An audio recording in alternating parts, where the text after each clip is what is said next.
지금부터 대한불교조계종 의선사 일요정기법회를 시작하겠습니다. 먼저 불법승삼보에 지극한 마음으로 귀의하는 삼귀의를 부르시겠습니다.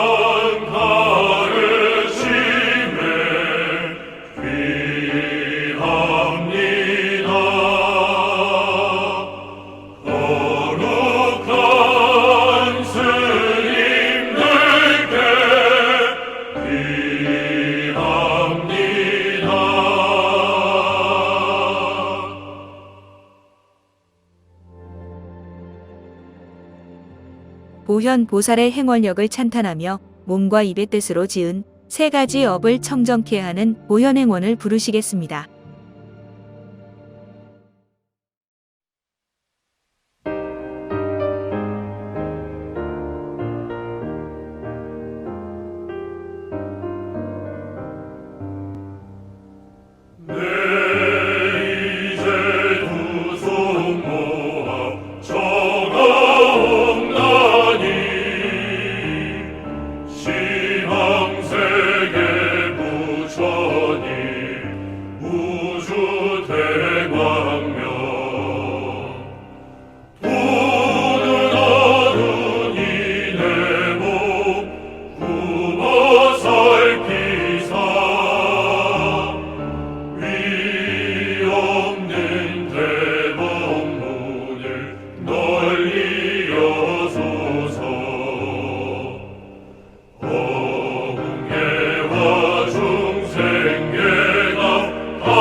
다음은 가장 높은 지혜를 담고 있는 우리말 반야심경을 봉독하겠습니다.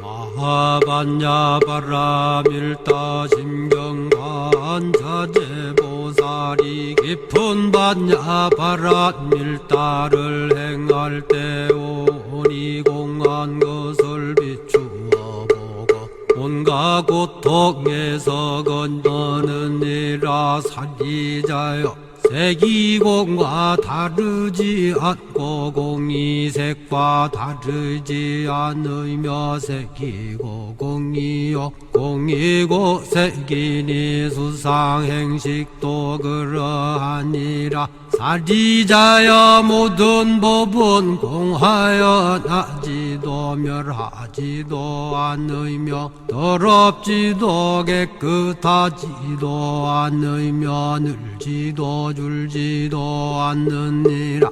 그러므로 곳 가운데는 색이 없고 수상행식도 없으며 안이비설신의도 없고 색성향 미촉법도 없으며 눈의 경계도 의식의 경계까지도 없고 무명도 무명이 다함까지도 없으며 늙고 죽음도 늙고 죽음이 다함까지도 없고 고진열도도 없으며 지혜도 듬도 없느니라.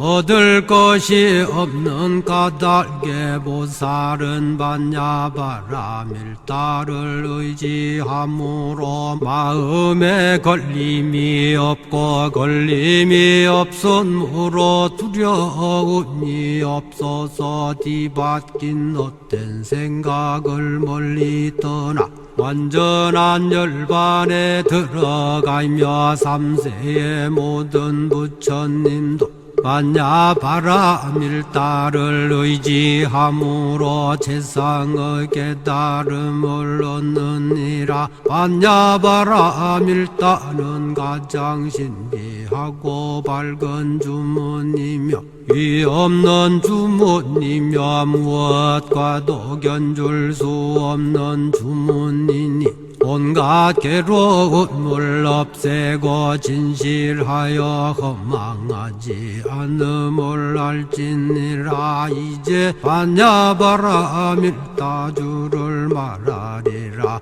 아제 아제 바라 아제 바라 승아제 모지사바 아제 아제 바라 아제 바라 승아제 모지사바 아제 아제 바라 아제 바라 승아제 모지사바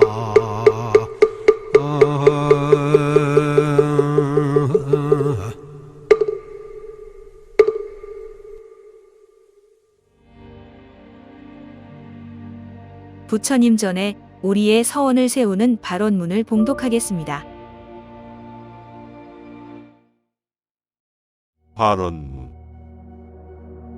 우주에 충만하사 아니 계신 곳 없으시고 영겁에 항상하사 아니 계신 때 없으시는 불보살님께 돌아가나이다. 부처님이시여 이제 마음 거두어 합장하오니 자비의 문을 열고 지혜의 단비를 뿌려 목마른 저희들 가슴에 보리 푸른 싹을 돋게 하소서. 항상 욕심 많고 성 잘내고 어리석고 고통스런 업보의 굴레를 벗지 못하는 저희들은 부처님의 찬란한 해탈 세계로 나아가기 원하옵니다. 복덕과지에 다 갖추신 부처님, 다툼과 미움, 시름과 절망으로 어두워진 이 미망의 사바에 하루속히 당신의 영원한 생명과 화합이 빛을 밝혀주소서. 바라옵건대 이 공덕으로 멀리 있거나 가까이 있거나 모든 사람 모든 생명에게 자비와 광명이 항상하게 하여 주시옵소서. 거룩하신 부처님께 귀의하옵니다. 나무 마하 반야 바라밀 나무 마하 반야 바라밀 나무 마하 반야 바라밀.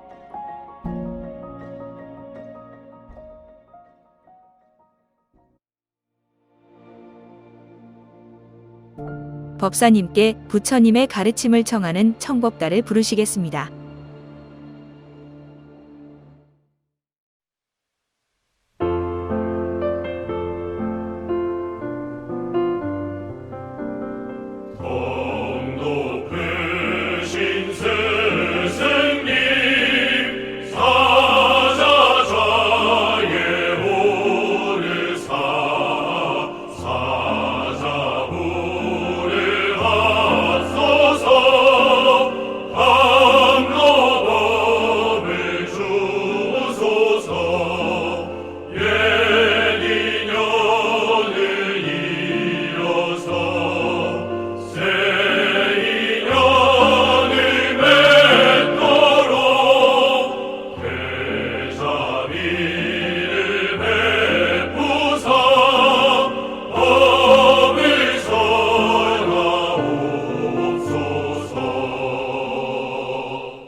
우리의 몸과 마음을 고유히 하는 입정에 들겠습니다.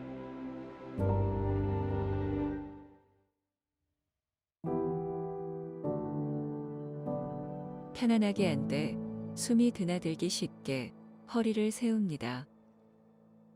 몸에 힘을 빼고 눈, 코, 입, 귀, 촉감의 감각을 쉬게 합니다. 코 끝에 의식을 집중하고 드나드는 숨을 6가지 세어봅니다.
여러분 안녕하십니까? 만나서 반갑습니다.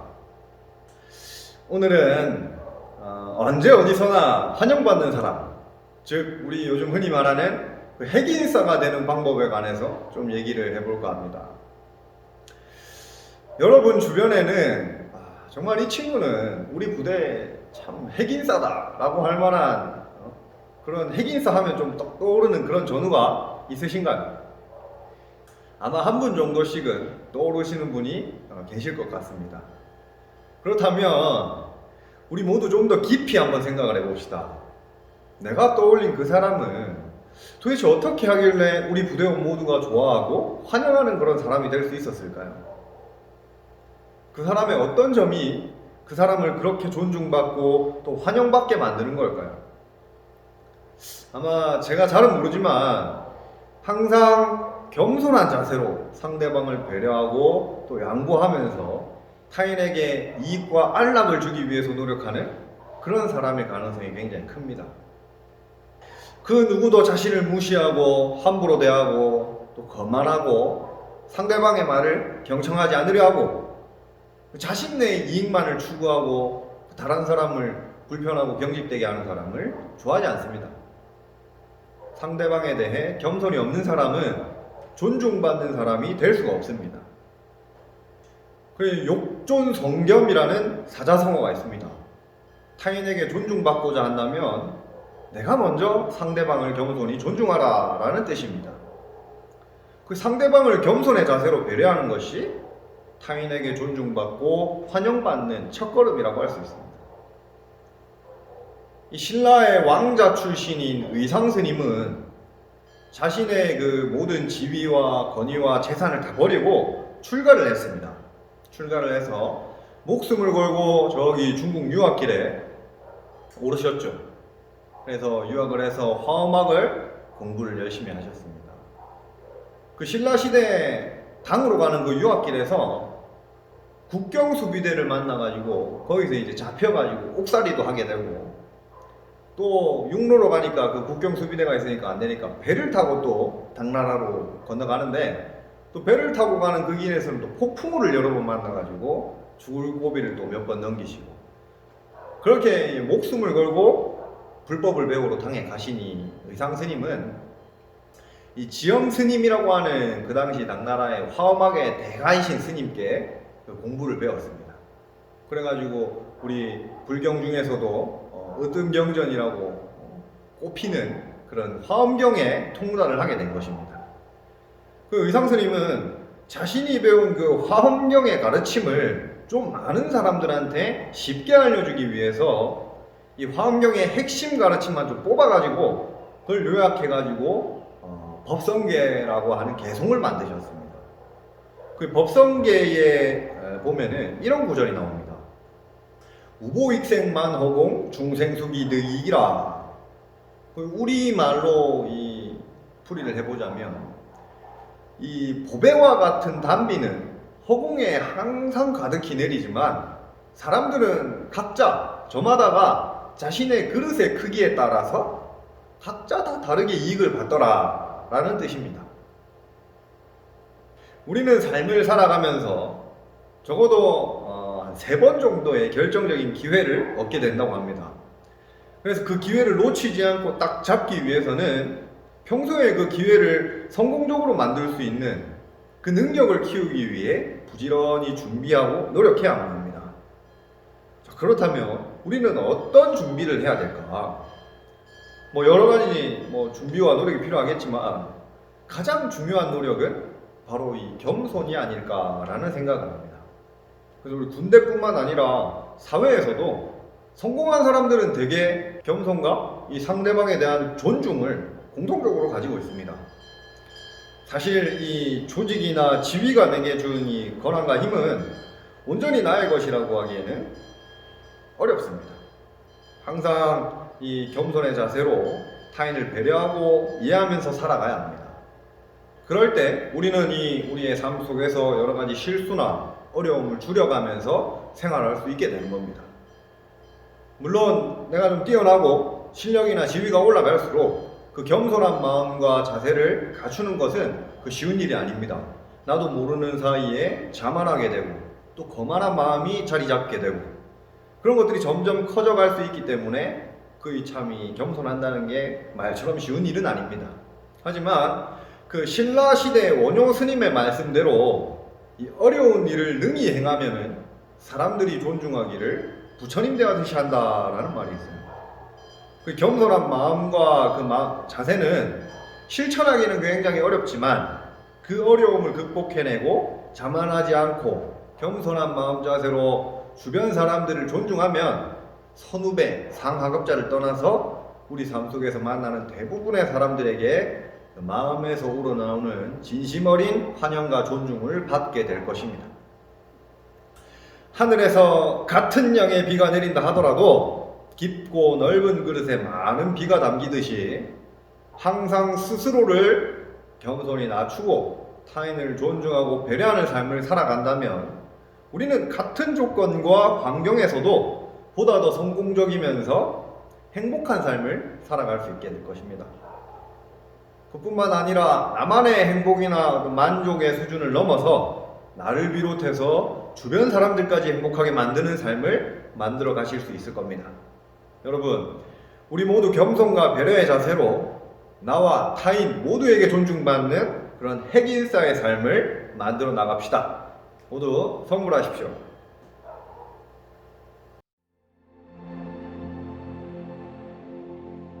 불자의 4가지 큰 서원인 사홍서원을 끝으로 법회를 마치겠습니다. 성불하십시오.